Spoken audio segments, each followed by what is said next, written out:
셀이죠, 권사님? 네. 사라셀은 지금 사라셀원들이 지금 다 앞으로 나오고 계시는데요. 사라셀은 작정을 했답니다. 우리 다 함께 성경 읽독하자. 예, 그래서 다 함께 이렇게 나와서 받게 됐습니다.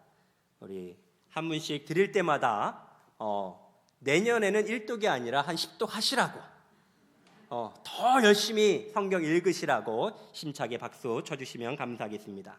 김희덕 권사님, 이미숙 권사님, 송춘희 권사님, 권영희 집사님, 최유옥 집사님은 전해드리세요. 네, 뒤로 두셔서 다시 한번 인사 나눌 때 큰 박수 부탁드리겠습니다. 네, 감사합니다. 네, 성경 완독 증서 한 분이 더 계시는데 장석분 권사님 앞으로 나와 주시기 바랍니다.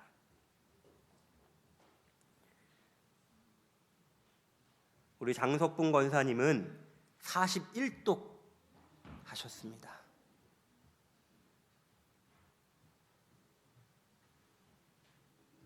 네, 성경 완독 증서 장석분 권사, 위의 사람은 신구약 성경 완독 운동의 제6번으로 41독 하였기에 기념으로 이 증서를 드립니다. 2017년 1월 15일 대한예수교장로회 시온교회. 네.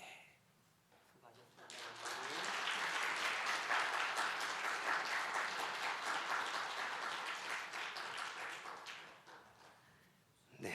아유, 우리 권사님 41독 대단하시죠? 많이 도전들 받으시기 바랍니다.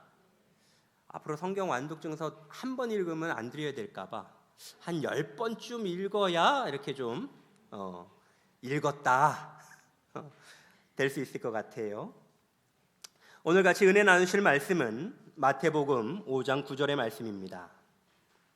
신약성경 마태복음 5장 9절의 말씀, 우리 다 함께 한 목소리로 봉독하도록 하겠습니다. 마태복음 5장 9절의 말씀입니다. 시작. 화평하게 하는 자는 복이 있나니 그들이 하나님의 아들이라 일컬음을 받을 것이미요. 아멘. 저는 시간 날 때마다 계속해서 이 산상수훈 중에 팔복의 말씀을 함께 나누고 있습니다. 오늘 예수님께서 우리에게 요구하시는 삶은 바로 화평하게 하는 자가 되라라는 것입니다. 우리들이 사용하는 말에는 그 시대의 문화를 나타내는 상징성이 있습니다. 요 몇 년 전부터 우리 청소년들 또 우리 청년들이 잘 쓰는 말이 하나 있어요. 그게 뭔지 아십니까? 헐. 제가 청소년 시절에는 이런 말이 없었어요. 근데 요즘 청소년들, 청년들 보면 몇 년 전부터입니다. 몇 년 전부터 헐 이런 말을 되게 많이 써요. 뭐 황당하다거나 아니면 말도 안 된다거나 기가 차다거나 이런 말이 있는데 단 하나, 그 글자 하나로 끝내죠. 헐. 헐이면 다 끝나요. 요즘에는 뭔 말을 하면 헐 이러면 다 끝납니다. 자, 어쨌든 우리가 사용하는 이 말에는 그 시대의 어떤 문화를 그대로 담고 있는 상징성이 있습니다. 예를 들어서 제가 어렸을 때 이런 인사말을 참 많이 들었습니다. 어떤 인사말을 많이 들었냐면 밤새 안녕하셨습니까? 또 진지 드셨습니까? 이런 인사말을 저는 참 많이 듣고 자랐습니다. 근데 왜 이런 인사말을 했습니까? 우리나라는 일제강점기와 6.25를 거치면서 밤새 무슨 일이 일어날지 몰랐어요. 그리고 또 하루에 한 끼 식사를 하는 것이 정말 어려웠었던 그러한 시절이 있었습니다. 그 시절에 생겨난 인사가 뭐예요? 밤새 안녕하셨습니까? 진지 드셨습니까? 그러면 요즘 인사말은 뭡니까? 요즘 인사말. 우리 청년한테 한번 물어볼까요? 자, 다현아, 요즘 청년들은 어떻게 인사하나? 아, 인사를 잘 안 한답니다.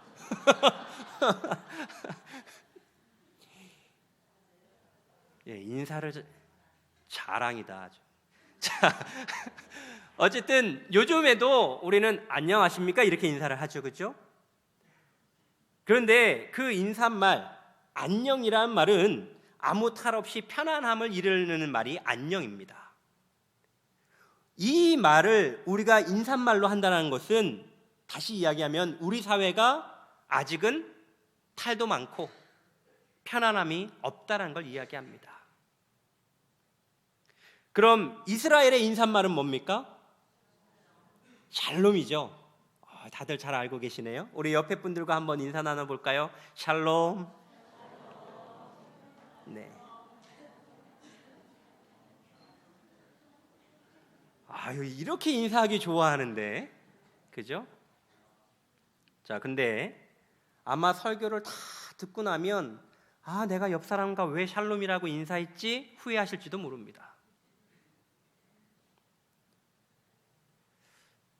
이스라엘의 인사말은 샬롬입니다. 그럼 말에는 어떤 그 역사적인 문화적인 상징을 담고 있다라고 했잖아요, 그렇죠?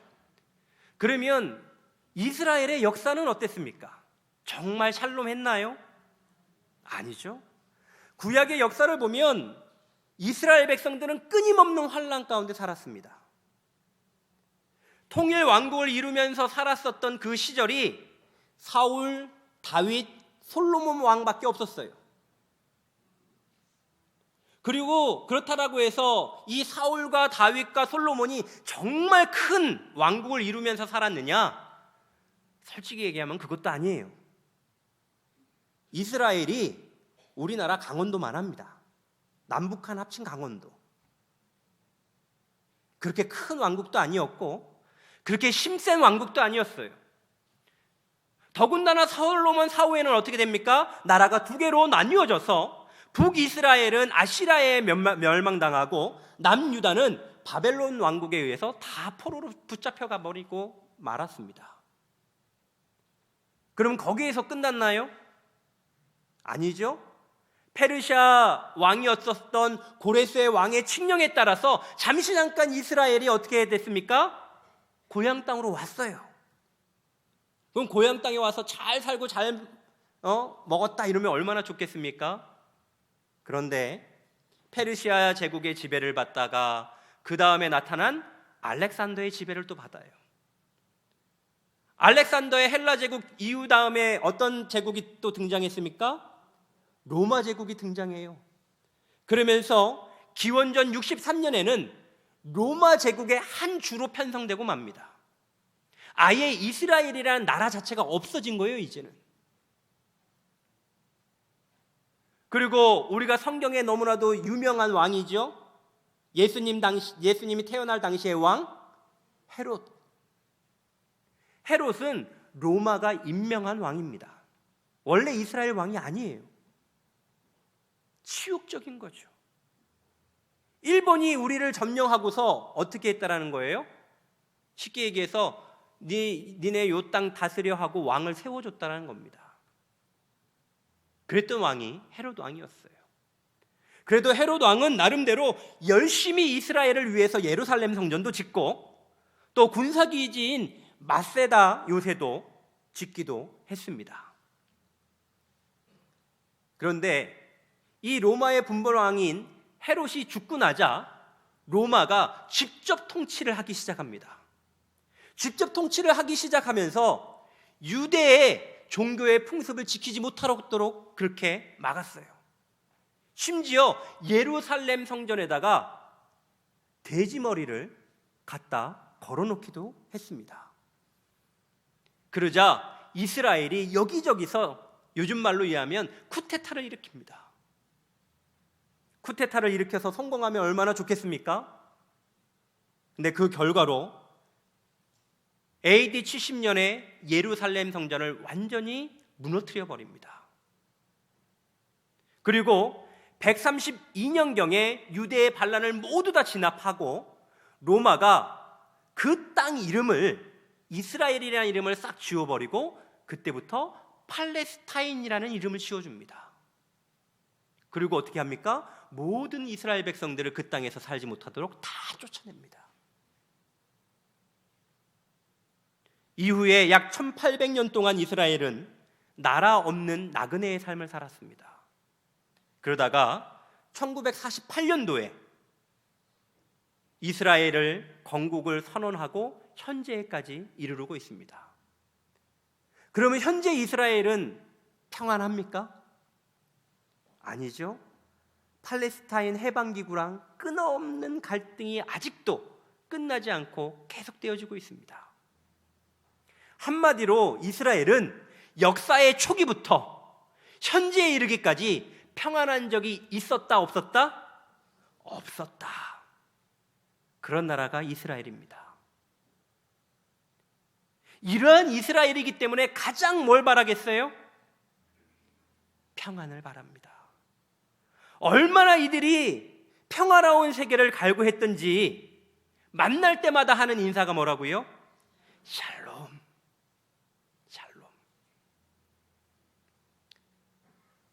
우리가 흔히 알고 있듯이 샬롬이란 뜻은 평화, 화평케 하는 자, 화목하는 자, 평강 이런 뜻을 가지고 있습니다. 그런데 이 샬롬이란 말이 오게 된 어근을 살펴보면 사람이라는 단어에서 이 샬롬이라는 단어가 나옵니다. 죄송합니다. 점심 드시고 이 졸릴만한 시간인데 한 번만 따라 해볼까요? 사람, 사람이 아니라 사람. 네, 좀 어렵죠? 네, 이 사람이라는 단어에서 샬롬이라는 단어가 나왔어요. 근데 이 사람이라는 단어의 뜻은 무엇이냐면 온전하게 하다, 완성하다, 마치다, 화목해 되다 이런 뜻을 가지고 있습니다. 그런데 어떻게 완전하게 하느냐, 어떻게 완성하느냐, 어떻게 마치느냐 이게 중요한데요. 내 안에 있는 인간 본연의 그릇됨, 내 안에 있는 죄들, 그것들을 올바른 참된 지식, 하나님의 참된 진리의 말씀을 통해서 끊임없이 그 말씀을 익히고 지키고 행함으로 말미암아 내 안에서 뽑아내는 것, 내 안에서 그런 것들을 죽여버리는 것, 그것이 바로 그렇게 함으로 완전하게 하는 것이 사람입니다.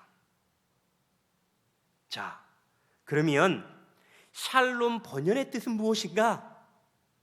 우리가 인사 나눌 때처럼 평강하십니까? 평안하십니까? 이런 뜻도 있지만 본디의 뜻은 자신 속에 있는, 또 공동체 가운데 있는 어떤 불우한 사건들, 불우한 속성들, 그리고 내 안에 있는 그러한 그릇들과 죄성들을 뽑아 버리셨습니까? 이런 뜻입니까? 또한 그러한 것들을 죽여버려서 이제 완전한 상태가 되셨습니까? 라는 뜻이 바로 샬롬입니다. 자, 우리 좀 전에 뭐라고 인사했죠? 옆에 분들이랑? 네, 샬롬. 다시 한번 우리 옆에 분들이랑 인사 나눠볼까요? 샬롬. 네, 그걸 한글말로 바꾸면 뭐라고요? 내 안에 있는 불우한 속성들, 그릇됨들, 내 안에 있는 죄성들, 그것들을 다 뽑아버리셨습니까? 그런 것들을 죽여서 이제는 온전한 평안한 상태이십니까?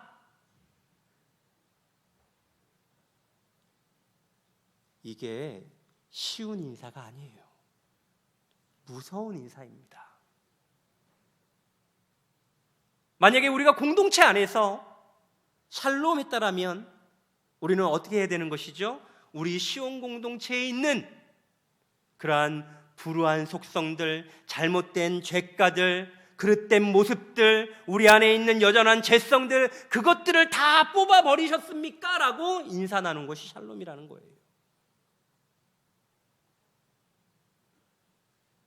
지금도 세계에는 수많은 분쟁 지역들이 있습니다. 언제 폭탄이 내 앞에서 터질지 모르는 그러한 지역들이 있죠. 두려움 속에서 살아가는 수많은 사람들이 있습니다. 그뿐만 아니라 자기 이권 앞에서 스승 없이 세상 권력과 야합하고, 그러한 사람들 때문에 또한 수많은 사람들이 마음 아파하는 그러한 곳도 있습니다. 또한 내일을 어떻게 살아야 할지 불투명한 장래로 인해서 힘들어하는 많은 사람들도 있습니다. 지금 우리나라가 그런 상황들 아니겠습니까? 몇몇들 때문에 수많은 사람들이 힘들어하고 있죠. 또 장래일들 때문에 어려워하고 있는 것이 바로 우리의 모습입니다. 그런데 그런 가운데 오늘 주님께서는 뭐라고 말씀하십니까? 화평하게 하는 자는 복이 있다. 그 가운데 어떻게 화평을 할 수 있을까? 어떻게 하면 화평한 이 땅이 될 수 있을까? 함께 말씀을 보면서 은혜 나누고자 합니다. 첫 번째는 바로 화목 제물 되신 예수님을 믿어야 한다는 것입니다. 바울은 로마서 5장 10절부터 11절에 이렇게 말씀하고 있습니다.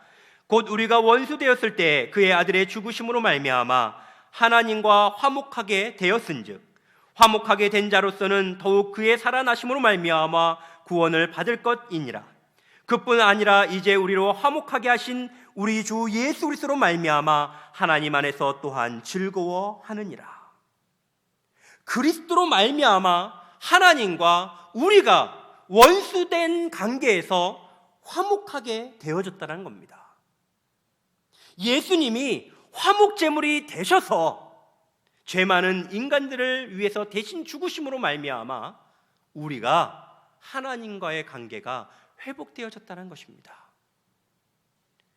구약 성경에 하나님의 백성들은 언제나 하나님과 화목하기 위해서 무엇을 올렸습니까? 화목제를 올렸습니다. 신약 성경은 예수님이 바로 하나님과 사람의 평화를 위한 화목제물이 되셨다라는 것을 우리들에게 알려주고 있습니다. 특별히 요한 1서 4장 10절은 이렇게 말씀하고 있습니다. 사랑은 여기 있으니 우리가 하나님을 사랑한 것이 아니요 하나님이 우리를 사랑하사 우리 죄를 속하기 위하여 화목제물로 그 아들을 보내셨습니다. 사랑하는 성도 여러분, 우리가 얄팍한 신앙을 가졌다라고 해서 우리가 구원받은 거 아닙니다. 본디 우리는 죄인이고 우리는 아무것도 할 수 없는 천하디 천한 자들이지만은 하나님의 전적인 사랑으로 말미암아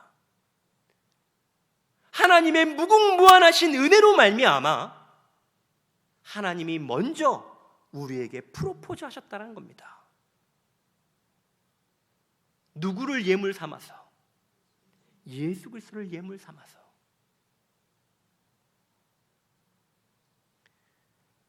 혹 결혼하셨던 분들 한번 기억해 보시기 바랍니다. 여러분들 예물 반지 다들 결혼식 때 끼셨죠? 예물 반지도 못 받고 결혼하셨어요? 결혼 반지 끼셨잖아요, 그죠?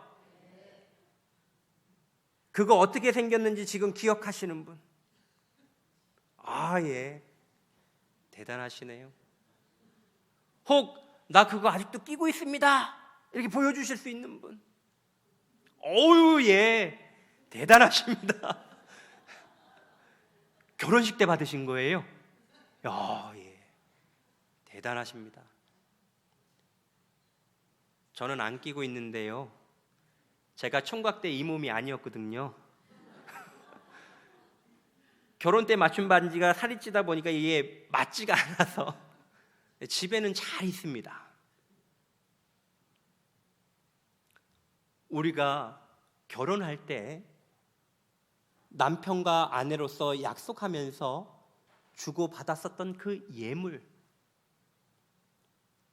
어쩌면 그 예물은 그 관계가 평생 가기를 소망하며 상징적으로 끼워주는 예물일 것입니다. 근데 그 예물을 끼워주는 당사자가 준비해서 끼워주죠. 그죠? 남편인 내가 준비해서 아내에게 끼워주잖아요. 아내가 준비해서 남편한테 준 다음에 아내한테 끼워주지는 않잖아요. 마찬가지입니다. 하나님께서 우리에게 프로포즈 하셨어요. 근데 그냥 프로포즈 하신 것이 아니라 예물이 필요했다는 거죠. 하나님과 우리가 결혼하기 위해서, 새로운 관계가 되기 위해서 하나님이 직접 준비하셨다는 거예요. 누구를? 예수 그리스도를. 그리고 예수 그리스도를 우리에게 주셨습니다.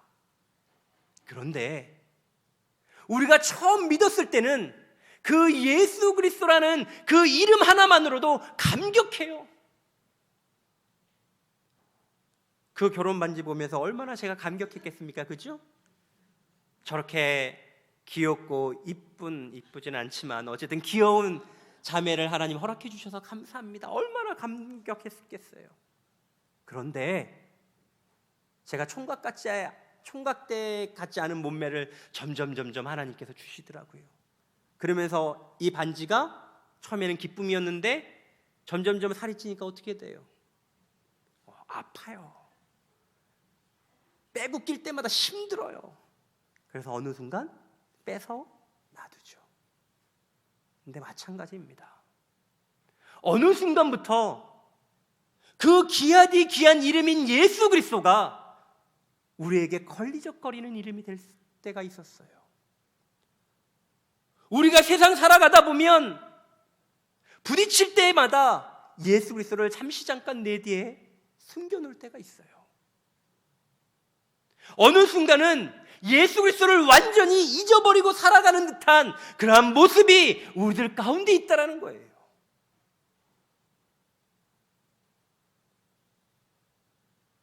사랑하는 성도 여러분,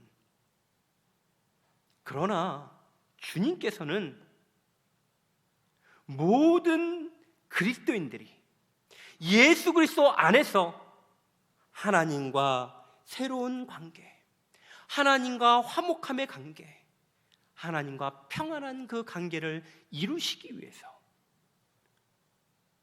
자신을 직접 화목제물로 드렸다라는 그 사실을 우리는 결코 잊어버려서는 안 됩니다. 그것은 전적인 하나님의 은혜고 전적인 하나님의 사랑입니다.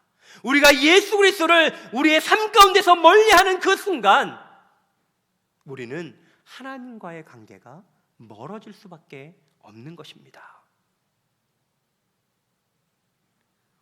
우리 안에 진정한 평화가 임하기 위해서는 우리가 늘상 예수 그리스도와 동행해야 합니다. 우리의 화목제물 되어 주신 그 예수 그리스도와 늘상 함께 내가 조금이나마 전진하는 삶을 살아야 한다는 것입니다. 내 인생의 영적인 게으름 때문에, 영적인 나태함 때문에 예수 그리스도를 멀리해야 하는 것이 아니라 그럴 때일수록 더욱더 기도하고, 그럴 때일수록 더욱더 찬양하고, 그럴 때일수록 더욱더 하나님 앞에 예배드리는 그러한 삶이 우리의 삶이 되어야 한다는 것입니다. 사랑하는 성도 여러분, 화목제물 되어주신 예수 그리스도, 이것은 일방적인 은혜입니다. 일방적인 하나님의 사랑입니다. 은혜로 말미암아 우리에게 온 평화입니다. 우리 안에 진정한 평화는 그 어떤 걸로도 이루어지지 않습니다. 오직 하나님의 은혜로만 이루어지는 줄로 믿습니다. 그리스도께서 우리를 위해서 흘리신 보배로운 피, 그 희생을 묵상할 때 우리 안에 평화가 옵니다. 그리고 항상 평화는 한쪽의 희생으로부터 오게 돼 있습니다. 혹시 결혼 이후에 부부싸움 한 번도 안 하신 분 한 번? 나는 한 번도 한 적 없다. 감사합니다. 저만 싸우고 사는 줄 알았는데, 한 부부라는 그 관계는 한쪽이 조금은 희생하고, 그죠? 또 한쪽이 조금은 좀 참아주고, 또 때로는 함께 안아주고, 이래야 부부 관계가 아주 원만하게, 우리 저 뒤에 계시는 권사님처럼 지금까지도 그 결혼 예물을 끼고 있는 그 아름다운 부부의 모습이 될 것입니다. 그런데 하나님과 우리의 관계도 마찬가지라는 거예요. 하나님께서 주시는 그 평안은 항상 한쪽의 희생으로부터 옵니다. 그런데 이미 누가 희생하셨어요? 네, 예수 그리스도가 희생하셨습니다. 우리 안에 있는 불화와 분쟁의 해결의 길은 어디에 있는가? 바로 예수 그리스도와 함께 있을 때, 이미 우리를 위해서 희생해 주신, 그 희생을 완성시키신 예수 그리스도와 함께 있을 때 우리는 온전한 평화 가운데 있게 되는 줄로 믿습니다. 두 번째, 우리 가운데 진정한 화평이 있기 위해서는 하나님으로부터 화목하게 하는 직책을 우리가 받았다라는 것을 믿어야 한다는 것입니다. 우리 한번 성경을 다 한번 찾아보도록 하겠습니다. 고린도후서 5장 17절부터 19절의 말씀입니다. 고린도후서 5장 17절부터 19절의 말씀입니다.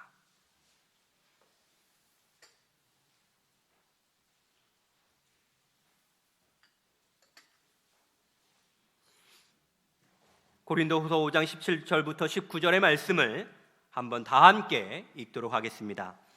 그런즉 누구든지 그리스도 안에 있으면 새로운 피조물이라.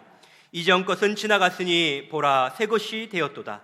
모든 것이 하나님께로서 났으며 그가 그리스도로 말미암아 우리를 자기와 화목하게 하시고 또 우리에게 화목하게 하는 직분을 주셨으니 곧 하나님께서 그리스도 안에 계시사 세상을 자기와 화목하게 하시며 그들의 죄를 그들에게 돌리지 아니하시고 화목하게 하는 말씀을 우리에게 부탁하셨느니라. 아멘.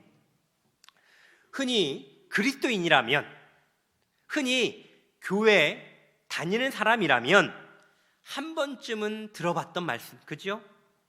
또 많은 암송 구절 가운데서도 우리 고린도후서 5장 17절은 필수 암송 구절이 아닌가 생각됩니다. 우리 한번 고린도후서 5장 17절을 한번 암송해 볼까요? 암송. 자, 시작. 그런즉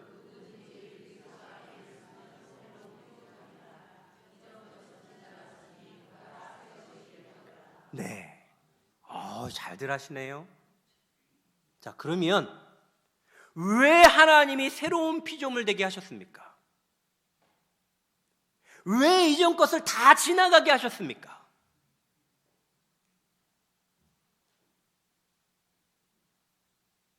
아니, 왜 꿀먹은 벙어리가 되셨어요? 우리가 많이 들었던 말씀이잖아요. 지금 암송하셨던 것처럼 이 말씀 누구나 다 암송하는 말씀이잖아요.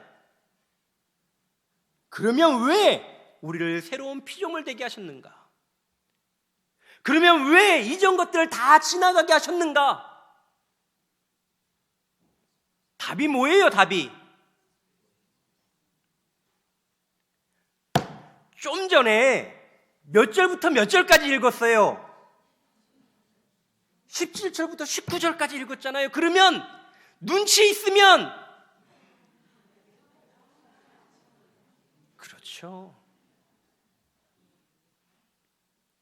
말씀을 모르면 눈치라도 있어야지.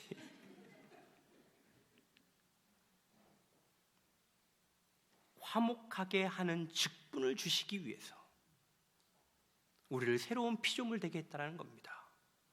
화목하게 하는 말씀을 우리에게 주시기 위해서 이전 것들을 다 지나가게 하셨다는 거예요. 하나님과 화목하게 된 새로운 피조물인 우리는 형제간의 관계에서 화목하게 하는 직분을 수행해야 한다는 것입니다.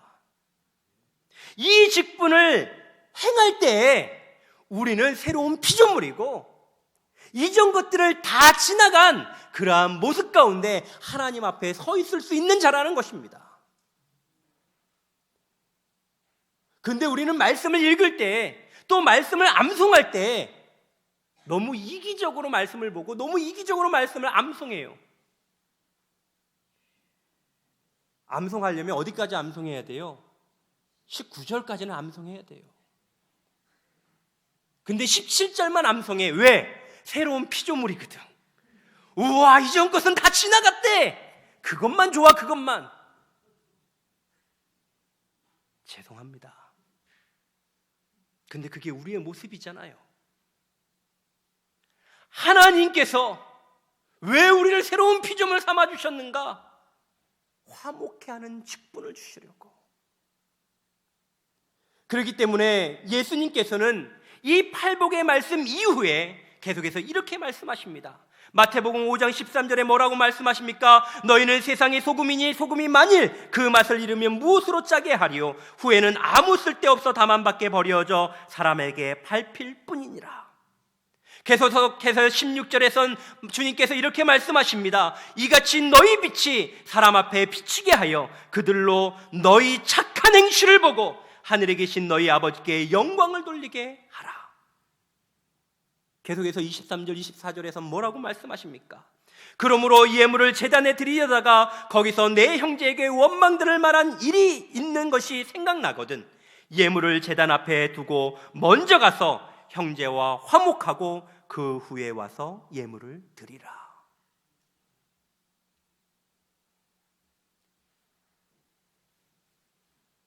예수님께서 너희들은 빛과 소금이다라고 우리에게 말씀하셨어요. 우리는 이미 빛이고 소금입니다. 그런데 그 소금이 맛을 잃어버리면 어떻게 된다고요? 밖에 버려져 밟힌다는 겁니다. 지금 우리 한국교회가 그러고 있지 않습니까? 한국교회가 빛을 잃어버렸어요. 한국교회가 소금의 맛을 잃어버렸습니다. 아니, 내 자신이 그것을 잃어버렸습니다. 그래서 세상에 욕먹는 것이 교회 아닙니까? 무슨 직분을 잃어버렸기 때문에, 화목하게 하는 직분을 잃어버렸기 때문에, 그냥 새로운 피조물 된 것이 좋고 이전 것들을 생각 안 해주시는 하나님의 은혜가 좋기 때문에 하나님께서 맡겨주신 그 화목하게 하는 복음은 그냥 버려두고, 화목하게 하는 직분은 그냥 땅에 버려두고, 그냥 단지 주님이 주신 은혜, 주님이 주신 사랑만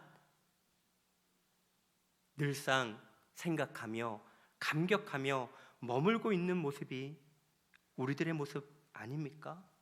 그러나 하나님의 말씀은 로마서 14장 19절에 화평의 일에 힘써야 한다라고 이야기합니다.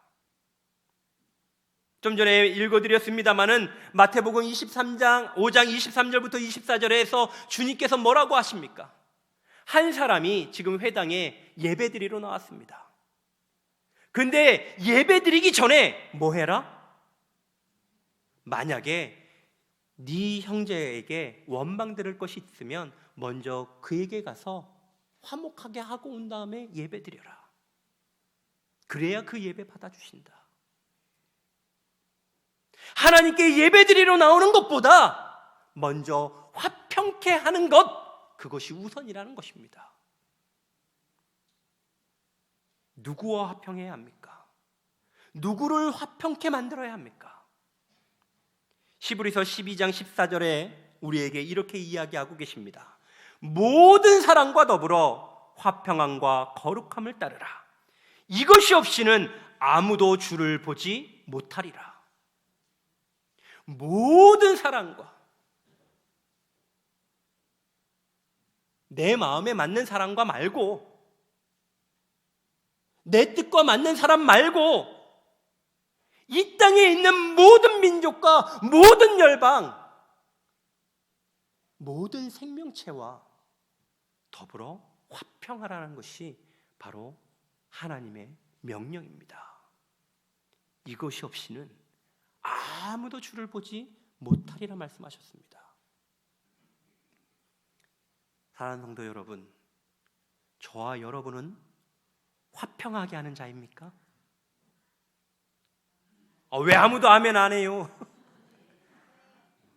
설교 초두에 우리 샬롬 했잖아요. 샬롬.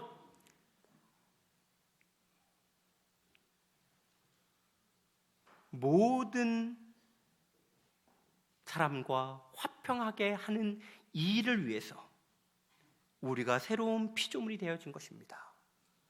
이 일을 위해서 이전 것은 모두가 다 지나간 것입니다. 모든 사람과 더불어 화평한 사람이 되어야 합니다. 이런 사람이 바로 하나님의 아들이라 칭함을 받는 자들입니다. 제 개인적인 생각으로는 많은 그리스도인들이 교회 안에서나 교회 밖에서 인간관계의 여러 가지의 모습에서 이 모양 저 모양으로 상처를 받기도 하고 또한 상처를 주고 있기도 합니다. 왜 교회 안에서 싸움이 있고 다툼이 있습니까?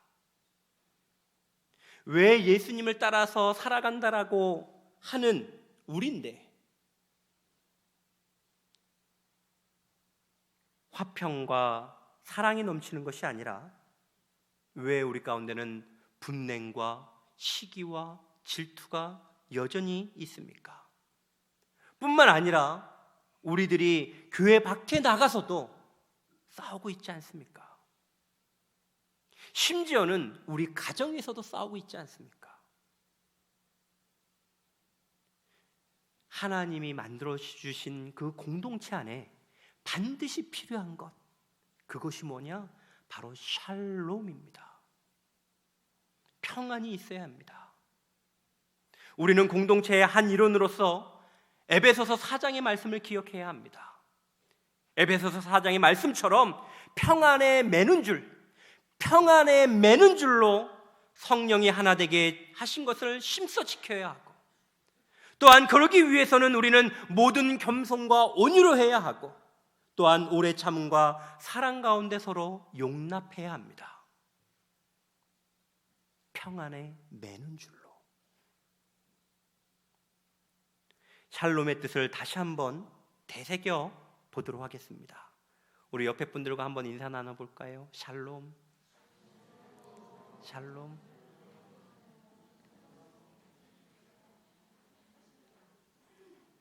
샬롬 본연의 뜻이 무엇이라고 했습니까?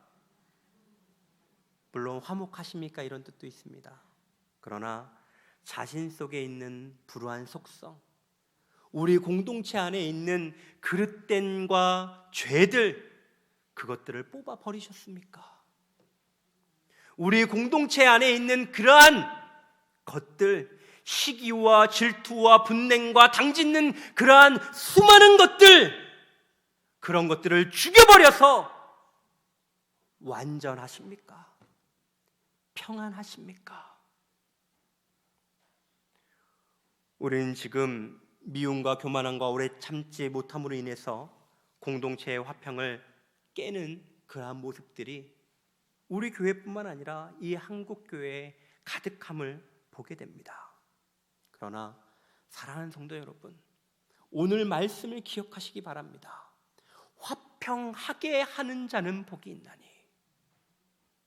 화평한 자가 아닙니다. 화평하게 하는 자는 복이 있나니. 하나님의 아들이라 일컬음을 받을 것이다.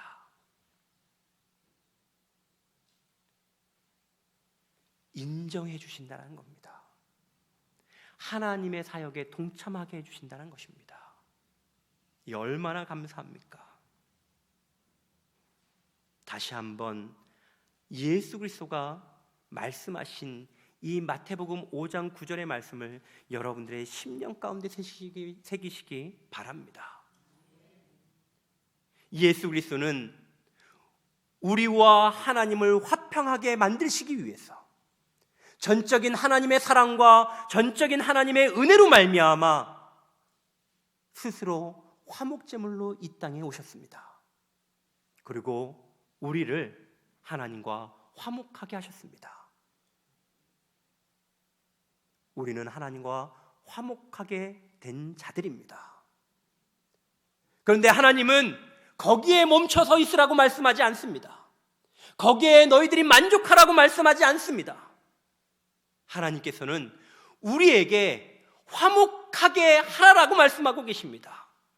화목하게 하는 직분을 우리에게 주셨고 화목하게 하는 복음을 우리에게 맡기신다라고 이야기하고 계십니다.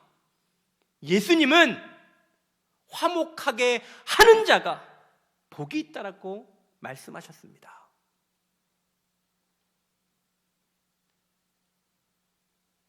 오늘 이 말씀 가운데 우리의 결단하고 하나님, 내가 내 가정에서 내 가정을 화목해 하는 자로 만들겠습니다. 우리의 교회 공동체를 화목하게 만드는 자가 되겠습니다. 이 땅, 이 민족을 화목하게 만드는 교회가 되겠습니다. 하나님, 우리의 가정 안에 있는, 우리의 교회 공동체 안에 있는, 우리 이 땅의 이 민족 가운데 있는 그릇된 모습들과 죄성들과 불우한 속성들과 또한 불우한 환경까지 내가 그것을 뽑아버리는 자가 되겠습니다. 내가 그것을 죽여서 완전하게 만드는 자가 되겠습니다. 이러한 결단을 할 수 있는 저와 여러분이 되기를 간절히 소망합니다. 말씀을 생각하시면서 찬송가 411장 찬양 드리겠습니다.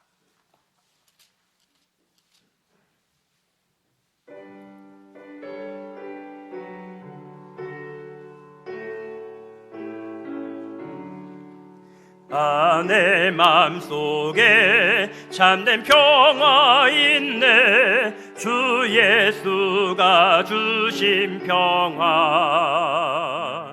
시험 닥쳐와도 흔들리지 않아. 귀하다 이 평안아. 주가 항상 계셔 내 마음속에. 주가 항상 계셔 기쁘다. 주 나의 맘에 계셔 위로하시네. 어찌 내가 주를 떠나 살까. 이 귀한 평화 내가 받고 보니 내 슬픔이 사라지고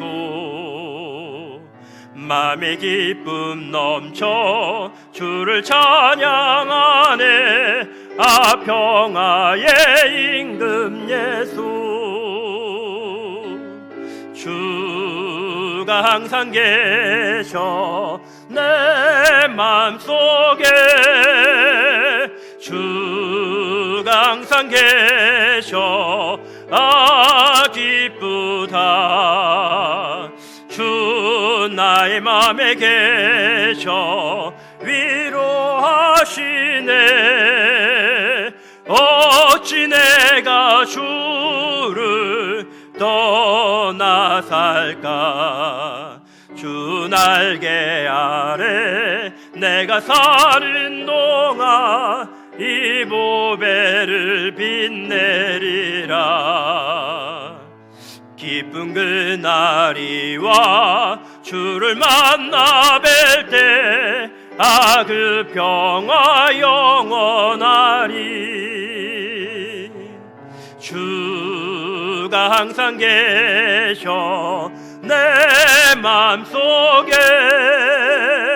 주가 항상 계셔 기쁘다. 주 나의 맘에 계셔 위로하시네. 어찌 내가 주를 떠나 살까. 이 시간 말씀을 생각하시면서 다 함께 주님의 이름 간절히 한번 부르고 통성으로 기도합니다.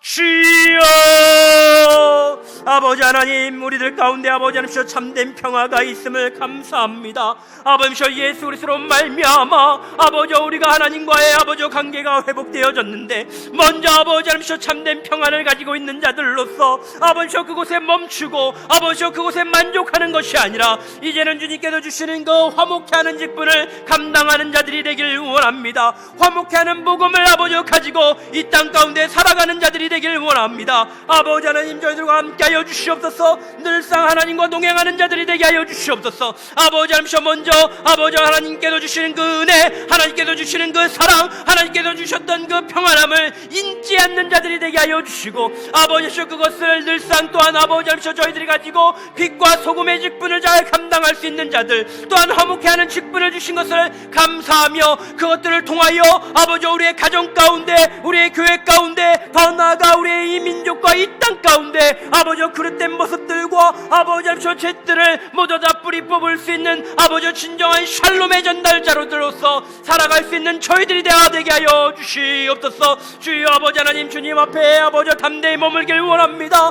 아버지 주님을 보길 원합니다. 하나님 아버지의 아들이라 아버지 일컬어지어지길 원하오니 아버지 하나님, 우리 시온의 모든 권속들 가운데 아버지 하나님 함께하여 주시옵소서. 주여 아버지 하나님, 화목케 하는 자들이 되게 하여 주시옵소서. 아버지 하나님, 주님께서 축복하여 주시옵소서.